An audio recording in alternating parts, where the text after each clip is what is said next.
What should we take away from Syracuse's regular season? And is there still a path to the NCAA tournament? Find out.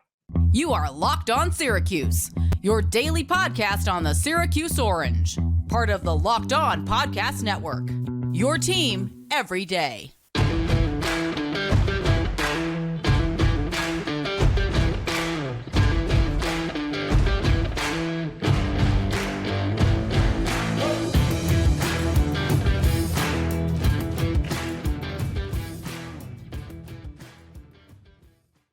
Hello, everyone, and welcome into Locked On Syracuse. I'm Jackson Holzer, and thank you for making us your first listen of every single day, part of the Locked On Podcast Network, your team every day.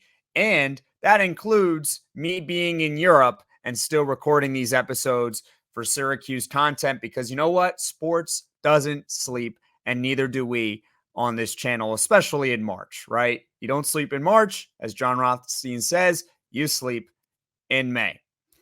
So, what are some of the main takeaways from Syracuse's regular season, the ACC Tournament outlook, and is there still a shot that the Orange can make the NCAA Tournament without having to win the conference outright?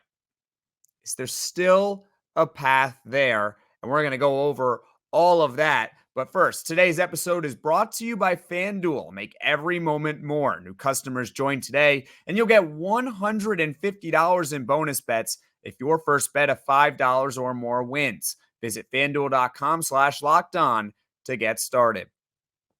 So, big picture, regular season takeaways. I think it sucks that they didn't put themselves in a position, or they are, just to quickly tease later in the show, they put themselves in a spot with this regular season that they are going to have to go on some crazy run in the ACC tournament to have a chance at making March Madness.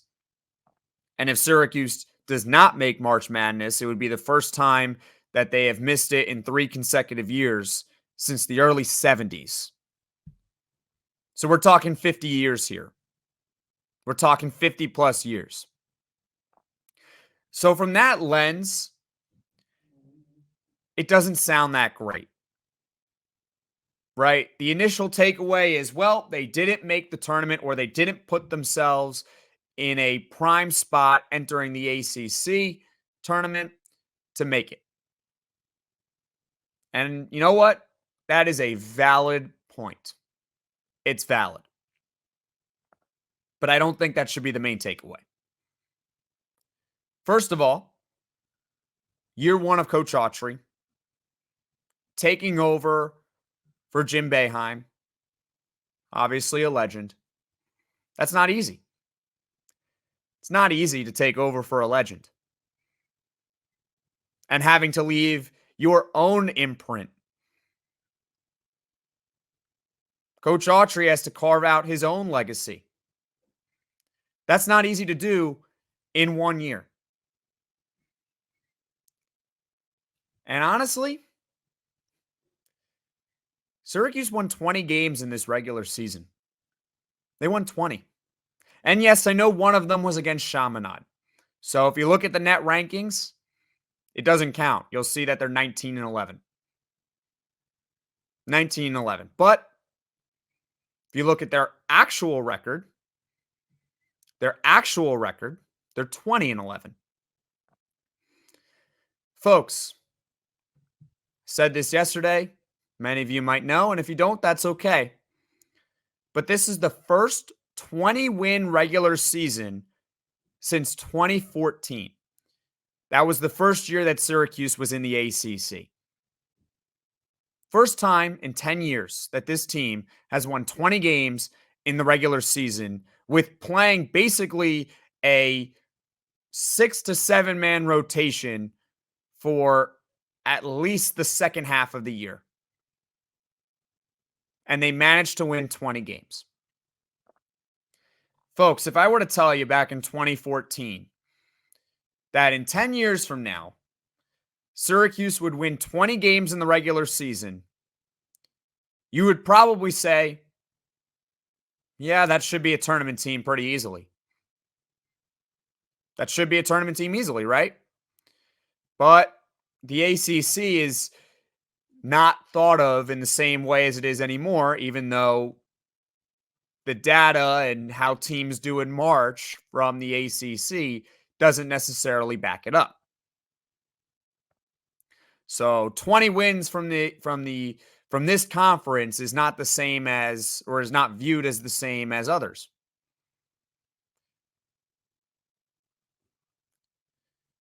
And that is why they are not really in the discussion anymore. And yeah, it sucks. But that should be honestly your number one takeaway. They won 20 games with a rookie head coach, with a roster that was thin to say the least, essentially no depth. Yeah, they had some high-end talent. Judah Mintz is a very good basketball player, especially in college. But JJ Starling didn't really hit his stride until the second half because he was coming back from injury. He was coming back from a shoulder injury. And obviously, you need your shoulders to shoot a basketball. So that's arguably Syracuse's second player, or second best player, not being 100% or not feeling 100% confident for the first half of the year. I think people need to keep in mind that it's not just about recovering from an injury. It's not the physical part that's necessarily the hardest. It's the mental. It's having confidence in yourself again. That nothing is going to flare up, that your body is going to respond accordingly to surgery, that you're going to be okay when you take a shot. And so that's what Syracuse had to deal with for the first half of the season with Starling. That's their second best player. And this team made strides as the regular season ended. Chris Bell obviously caught fire down the stretch. He didn't have it against Clemson. It happens. Quadir Copeland continues to progress right before our very eyes. Maliq Brown was asked to do something. I kind of alluded to it yesterday that everyone's being asked to do something that they shouldn't necessarily be doing. Right? You're asking Maliq Brown to be a center. He's not a center. But you can tell he gave 110% out there. And he held his own for the most part. And he shouldn't be the starting center next year. And that's not because he's a bad player, but that's because this team needs a real center. And McLeod was hurt for the second half of the year, who, in my mind, is more of a backup, but certainly a useful player.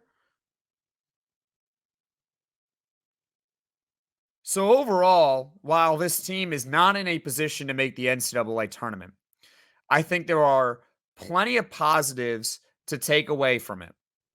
Plenty of positives. And I think the hope as we get closer to the offseason with the ACC tournament coming around, and then, is there a shot at the NCAA and more likely NIT after that, that you would hope that most of, if not all of these players come back in the 7-man rotation. You add Donnie Freeman, you add Elijah Moore, you add a real center in the portal. With respect to Naheem McLeod, it would kick Naheem McLeod to the bench as someone who can come in and play 10 to 15 solid minutes and not being asked to play 30. You're looking at a team that I think next year has the possibility to be ranked at some point in the year. And you might be saying, why is that important? Well, they haven't done that since the 2018-19 season where Syracuse was ranked at any point in the year. So I think it's possible. I think the overarching takeaway is while they're not in position, you should still be confident that this program next year will hit the ground running. But we're going to stay into this year. We're going to talk a little bit about the ACC tournament. Just a quick glance. What's the matchup so far for Syracuse? What's maybe the preferred path? And then we're going to tie that into NCAA and NCAA and NIT talk. We'll be right back after this. Passion, drive, and patience. What brings home the winning trophy is also what keeps your ride or die alive. eBay Motors has everything you need to maintain your vehicle and level it up to peak performance. From superchargers, roof racks, exhaust kits, LED headlights, and more, whether you're into speed, power, or style, eBay Motors has got you covered. With over 122 million parts for your number one ride or die, you'll always find exactly what you're looking for. And with eBay Guaranteed Fit, your part is guaranteed to fit your ride every time or your money back. Because with eBay Motors, you're burning rubber, not cash. With all the parts you need at the prices you want, it's easy to turn your car into the MVP and bring home that win. Keep your ride or die alive at ebaymotors.com. Eligible items only. Exclusions apply. eBay Guaranteed Fit. Only available to U.S. customers. Locked On has launched the first ever national sports 24/7 streaming channel on YouTube, and now it's also available on Amazon Fire TV in the free Fire TV channels app. Locked On Sports Today is here for you 24/7, covering the top sports stories of the day with the local experts of Locked On, plus our national shows covering every league. Find Locked On Sports Today now available on the free Fire TV channels app. All right, everyone, we talked about some of the initial takeaways for Syracuse men's basketball this season, and I think down the road we'll discuss the entire season as a whole, factoring in the ACC, factoring in the NIT tournament. But that was just a quick. All right, what are my initial impressions? How I think you should feel. And if you feel differently about it, if you think maybe you should be a little bit more pessimistic than I am, then by all means, drop that in the comments section and let me know how Syracuse is screwed for eternity, right? Or Syracuse is screwed for next season. I'd love to hear your argument on that one. But now it's time to shift our focus to the ACC tournament right now as it stands. So in the league this year, Syracuse went 11-9. They are currently, as it sits, 6th in the ACC. Now, if Wake Forest loses to Clemson, then Syracuse cannot fall down to the 7th. However, if they do, if Wake Forest beats Clemson and then Pitt wins, I believe Syracuse would then be the 7th seed. So, what is the ideal scenario for Syracuse here? Well, for starters, it would have been to just beat Clemson, right? But they couldn't. They were outmatched by them, and it happens, right? They didn't have their best combined with a better team on the road. Happens, right? So, as it stands right now, they are the 6th,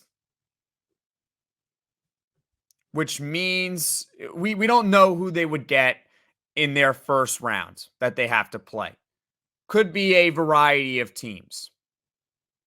Could be a variety, right? Could be At this point, maybe Boston College, Georgia Tech, Notre Dame, maybe Miami. We don't know who it's going to be if Syracuse were to stay on the 6th line.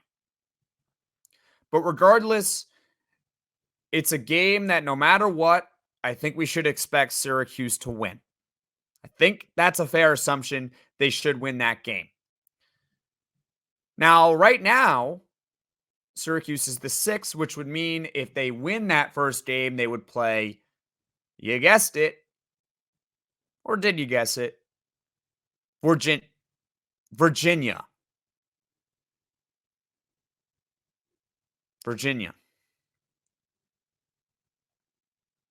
Yeah. Not a good matchup for Syracuse. They got blown out by Virginia earlier in the season. And yes, Syracuse has progressed. But if you can't solve the Clemson defense, or you can't deal with Clemson's size, Virginia is a whole different animal.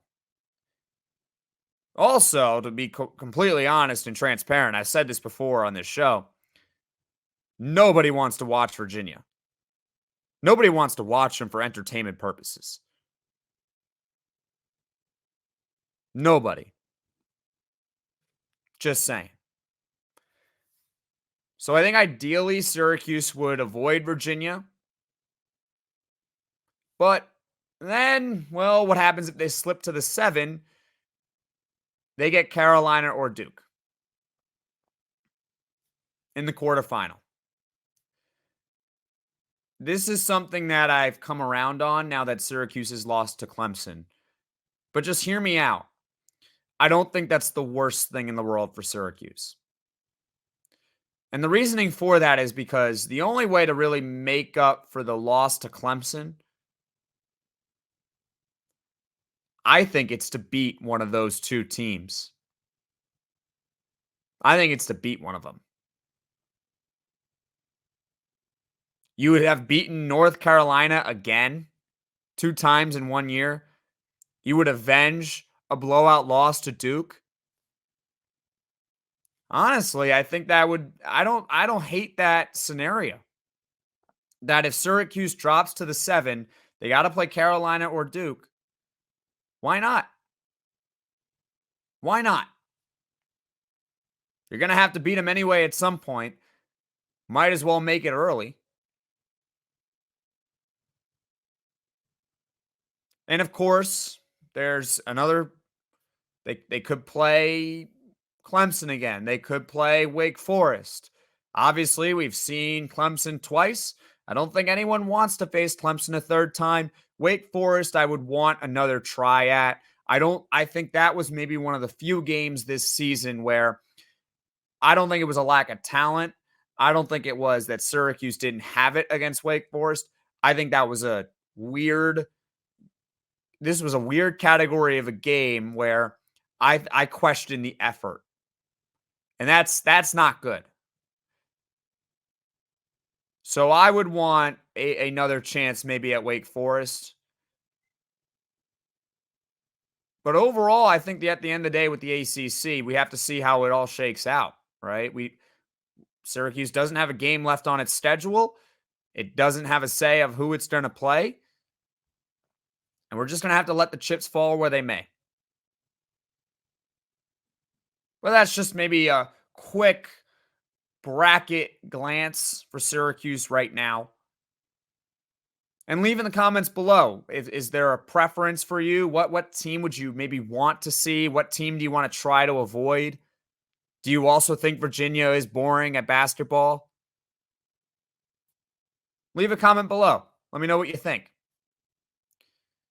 Because the ultimate goal of the ACC tournament is to make the NCAA tournament. We're going to talk all about the path to the NCAA and probably the inevitable NIT tournament bid right after this. Amazon Fire TV is the place I get the top streaming apps and channels for movies, live TV, like for example, watching Syracuse games, and especially with the ACC tournament around the corner, just saying, Amazon Fire TV is your destination for sports, from live games to highlights to in-depth analysis. Fire TV offers amazing viewing experiences with smart TVs, as well as the Fire TV stick that you can plug into your existing TV that provides access to millions of movies and TV episodes, as well as free and live TV. Whether it's opening weekend for baseball, which is coming up, or the college basketball tournament, you're going to want to have a Fire TV. Fire TV recently created Fire TV channels to deliver a constant supply of the latest videos from your favorite sports brands, all for free. That includes all of us at Locked On and most of the big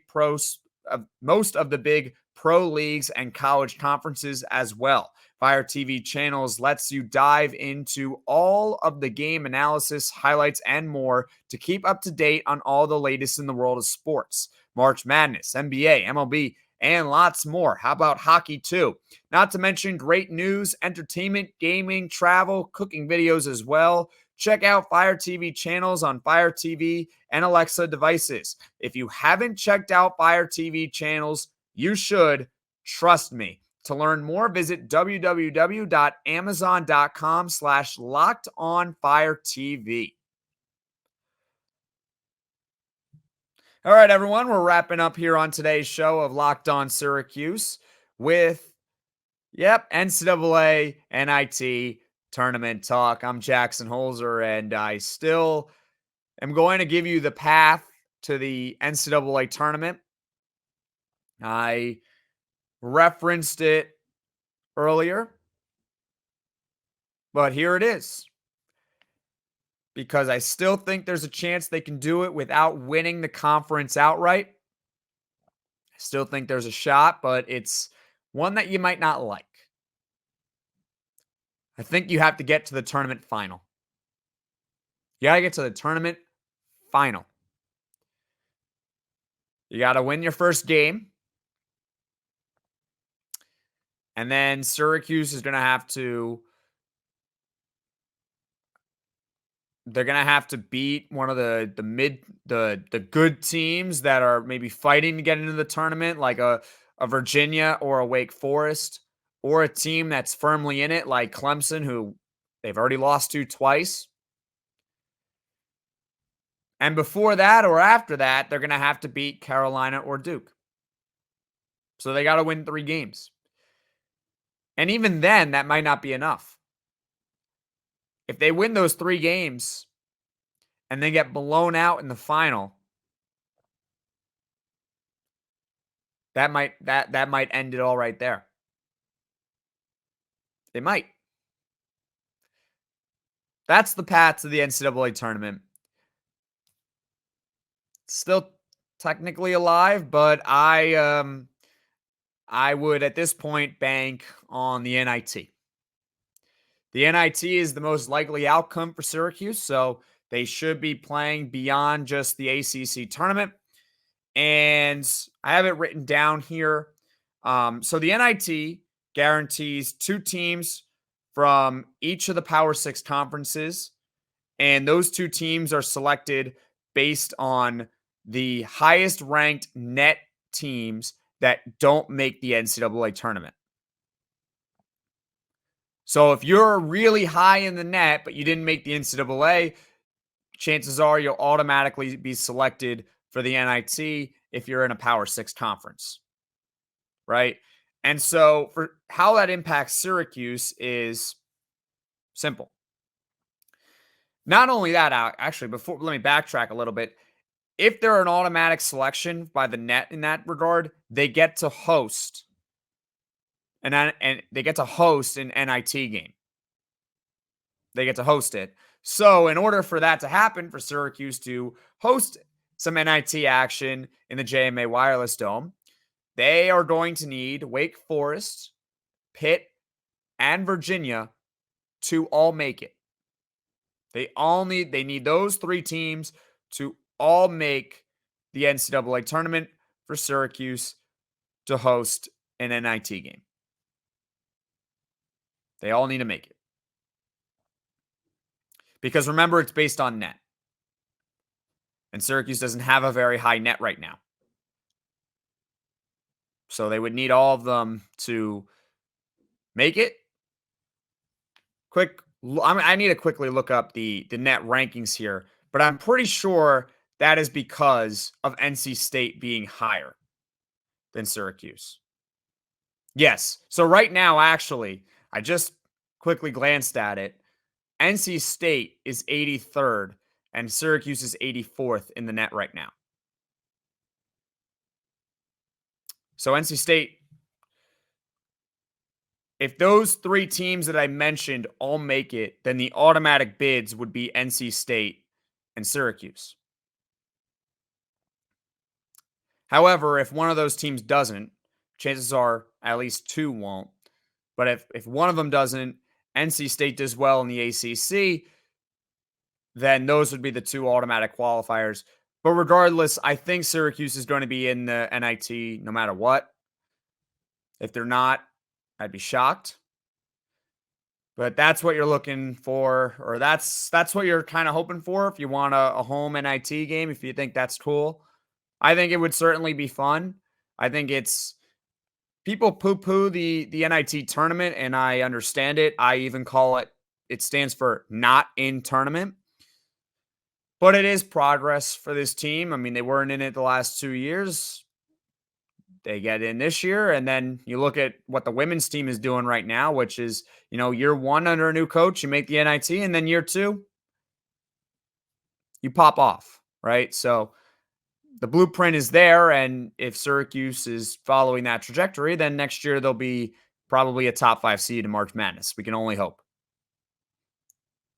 That's where things stand currently on the NCAA and NIT tournament.